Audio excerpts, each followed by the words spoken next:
بسم الله الرحمن الرحيم وصاحب يال السلام عليكم ورحمة الله وبركاته. horta صاحب يال salaanta islaamka ayaan idinku salaamay. salaanta islaamka ka bacdi nimay waan dul marayaa afar qodob baan siiro degdega idinka jaahil tiraya. horta kow qodobka koowaad xarigan oo keenay hadalahayn fara badan ama se de social media wuxuu u qabsaday maxaa ka galay warnimay waxaan rabaa xarigan inaad ka jaahil tiro waa la dilay iyo jarmalka lagu dilay iyo wax badan baa isoo gaargaariyay. horta marka koowaad jarmalka waxaan soo galay oon cagaha soo dhigay cariga jarmalka anoo xariga wata walaalahay. xarigaas bartaaba sugnaa gacantu bartaabay ku jirtay. waa marka labaad hoolka waxaan soo galay bartaas xariga igu jiray. waanad aragteen video anigoo heesaya oo xarigu xagaa isu dhigay.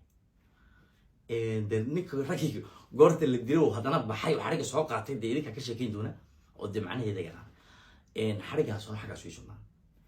wax la dilina ma jirto, wax la dilina ma jirto. waxaan idinku darayaa waliba de ninka raga hadii la dilo xataa waa dhacday waaba dhacday hadii la dilo xataa miyaad loo iman halka un baa laga dili miyaa jirkan kale xul lagama gaarsiin miyaa soo dhawey kamarada war wax nabara miyaad iga jeedaan ilaahay baan idinku dhaarshay dad waaweyn baa tiinay waxa way arsaaqdu meel kasta inay ka gasho maaha ku dhan aanu martiyaanahay inaad ixtiraamtaan oo sharaftaan oo idinka mudan. dhalinyaradii buuqaasi ka dhashayna dhalinyaro fanaankooga doonaysa inay arkaan ayuu ahaa. 1000 qof oo banaanka jooga oo tigidhadii meel ay ka kala goostaan waayay iyo buuqii ka dhashay ayay ahayd. waana wax jarmalka horay uga dhici jiray oo anigoonan imaan ka dhici jiray. wax aniga igu cusub maaha intaasoo fanaan ay jarmalka buuq ka dhacay. buuquna banaanku ka dhacay anigu gudahan ku jiray oo waan heesay oo dadkii soo galay yaan u tumay. de qofka markuu saamayntiisa leeyahay de xarig baad sheegaya hadduu wax yar qaataay mashquul baa lagu noqonaya waan ogahay. laakiin walaalahayo dadka in de been loo sheego oo de laga nixiyana ma qurux badna walaalahayo. idinkana idin sharaf maaha anigana ii sharaf maaha. xariga xaggaa baan uga tegayaa. waa midda labaade qodobka labaade gacanta maxaa igaga dhacay. gacanta waxaa igaga dhacay saan horey u sheegay nimayo accident ama jug hore oo kanada igu gaadhay oo de soomaali baan naho wax kasta waan dhayalsanaa ma fahanti aan dhayalsaday ayaa horta igu soo kacday. waa marka koowaad waa igu soo kacday. ha igu soo kacda ma xumo Rotterdam anigoo jooga horta London bay yar barartay waxba kama soo qaadin. Rotterdam anigoo jooga guriga AJ Events saaxiibkay gurigiisa ama condominiumkiisa anagoo wada qolkayga jiifa ayaan gacanta suxun isugu saaxiibay. gacanta yaan suxun isugu saaxiibay. weliba waxay ahayd bil amara maalinkii aan ka soo tumay Norway in ka soo noqday Norway sabti baan ka tumay axad waan joogay Norway isniin baan ka soo noqday talaada ayuu nabarkii gaadhay wallahi daalkii anuu igu jiray safarkii yaan suxun isugu saaxiibay. marka waxa weeye gacantaydu soo dhawey kamarada gacantaydu horta ma jabno wataa shaqaynaysa. gacanta jabani ma shaqayso qofkii cilmi leh qofkii aqoon leh qofkii waayo araga u garanaya gacanta ma shaqayso.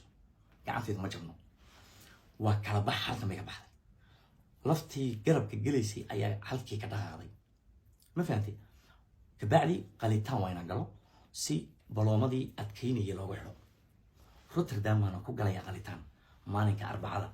maanta axad baan joognaa maalinka arbacada. waxaana ku idhi nimayo jimcaha balan adag baan leh dad baan qool wada dhiganay. sabtidana balan adag baan leh. labada balamood markaan Sweden iska soo dhameeyo showgeeda Germany iska soo dhameeyo anoo kataflo labada logood ku socda yaan idin imaanaya. kabacdina qalitaankayga iyo caafimaadkayga yaan galaya. war qodobkana ma idinka jaahil tiray qodobka saddexaad baan galay oo ah war anigu qurbaha markaan imid ama Yurub markaan imid qaab noocee ah yaanu shaqaynay. maqaabkii fanaaniintii hore yaanu shaqaynay mise waxbaa ka duwanaa. haddaba jawaabtu waxay tahay waxbaa ka duwanaa. wax uga duwanaayeen horta ninka nii imid waa nin waay arag fanna waa ku waay arag qurbana waa ku waay arag.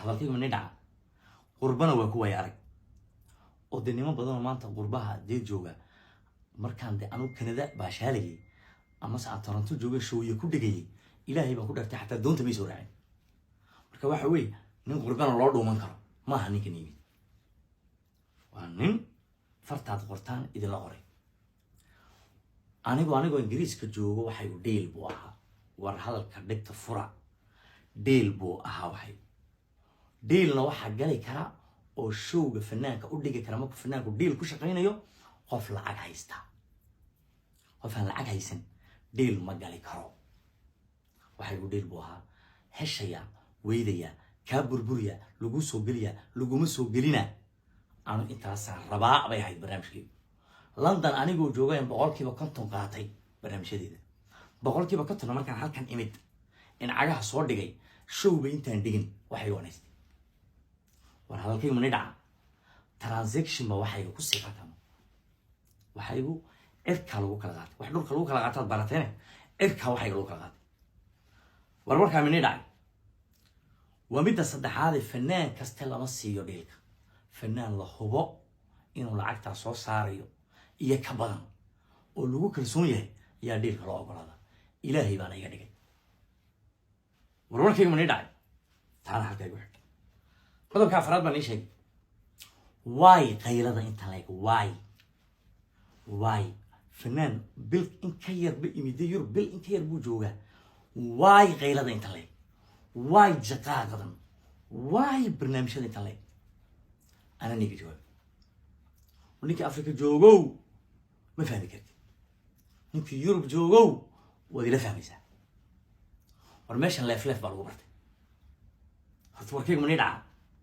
meeshan leef baa lagu bartay fanaaniin badan oo saaxiibaday ah oo walaalahay ah oo qadarin sharaf iga mudan wallahi lacagtay sameeyeen maysan qaadan oo wallahi lacagtay sameeyeen lacagtay qaateen isma dhaweyn meeshan leef baa lagu bartay tiiman baa leeyahay qof walba qof ku xiran yahay kaayna ku kala ku soo xiran yahay waxaani waa gang isxidhay nin waxa uu yimid dhulka wax lagu kala qaadan jiray nin cirka wixii ku qaaday meel laga taabto saliida la mariya maaragtay markabyada nin isa soo mariyay yimid war hotel hadii fanaan loo kireeyo waxa loo jiray 400 oo euro wey kharashkaana lagu dari jiray fanaan waxa yimid war anu hotelka waxa ku seexanay waaba watay waxba iga bixin waaba ku soo talagalay waxay waana naqana qiimihii online waan ka goosanay waxay ina jabada ku wataa adeer dheelkayga halkaas iska dhig maxaad ka cabi kartaa maxaad ka cuni kartaa ninkii dheelka iyo anigana cidba nooma dhaxaynayso wiil kii dheelka lacagta haystay iyo fanaankii cid noo dhaxayn kartaa warada lacagta bixinaya ana fanaankii baan suuq noo dhaxayaa kana bixiye kana qaatay meel lagu kala qaatay adreeska leeyahay adreeska xataa lagu kala qaatay marka waxa weey warin maadeerayaalo de maalin kasta faataxa wax ku qaadan maysaan maalin buu idin helayaan raga ogolaado qaylada joojiya ogolaada warqodob shanaad ziyadaan igu daray waragu markuu dhaawacay qaylo looguma daray ragu markuu dhaawacay qaylo looguma daray duco intii walaalnimo intii martinimo wax cuni weydeen martinimadii eega wax cuni weydeen waan ogahay laakiin martinimadii eega martimaan idin hay faataxada ii soo mara Rotterdam baa laygu qalay arbacada soo duceeya hadda soo ziyaaran kartaan iimaada